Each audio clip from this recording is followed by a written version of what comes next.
Shalom peuple de Dieu, je suis votre servante, la sœur Laetitia, responsable de l'enseignement des églises Shalom Libreville. Bienvenue à notre émission 2 minutes, un enseignement. Aujourd'hui nous allons voir un thème merveilleux. Nous allons parler de la joie, mais pas n'importe quelle joie, la joie du Seigneur.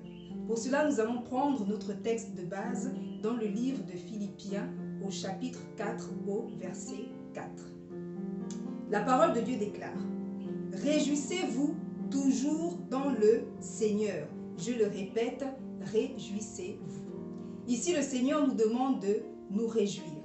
Il nous demande d'être toujours en joie. D'après la définition du dictionnaire, la joie, c'est un sentiment de bonheur.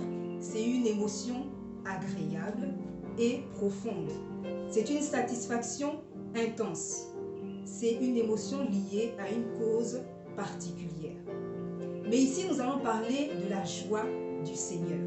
La joie du Seigneur, c'est une joie que le Saint-Esprit nous communique. Elle nous vient de Dieu. Alors, ici, nous devons comprendre qu'il y a deux types de joie. Premièrement, nous avons la joie terrestre. Ici, la joie terrestre, c'est une joie, comme je disais, qui est liée à une cause particulière. Par exemple, par l'obtention d'un emploi, par la naissance d'un enfant, par l'achat d'une voiture, d'une maison et encore bien d'autres exemples. Donc ici, ces joies terrestres sont passagères. Elles sont éphémères. C'est-à-dire qu'elles finiront par disparaître. Par exemple, aujourd'hui, vous obtenez un emploi et quelques mois plus tard, vous le perdez.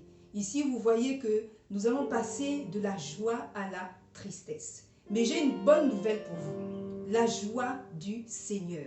Deuxième type de joie, il s'agit de joie céleste. Alors ici, c'est une joie que le Saint-Esprit produit en nous. Le Saint-Esprit nous la communique. Et dans sa parole, le Seigneur nous dit que nous avons reçu sa parole au milieu de beaucoup de tribulations, avec la joie du Saint-Esprit. Nous pouvons comprendre ici que la joie du Seigneur demeure même dans les moments les plus compliqués de notre vie, car sa source est en Dieu.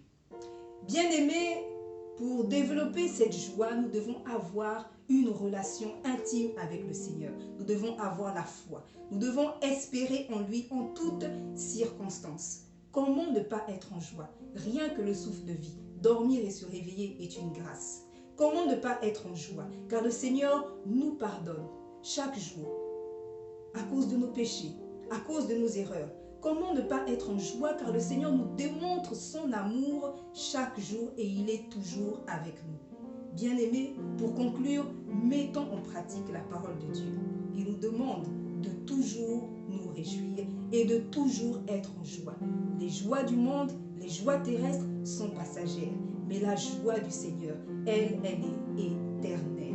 Et comme le dit 1 Thessaloniciens, chapitre 5 au verset 16, soyez toujours joyeux. Que Dieu vous bénisse.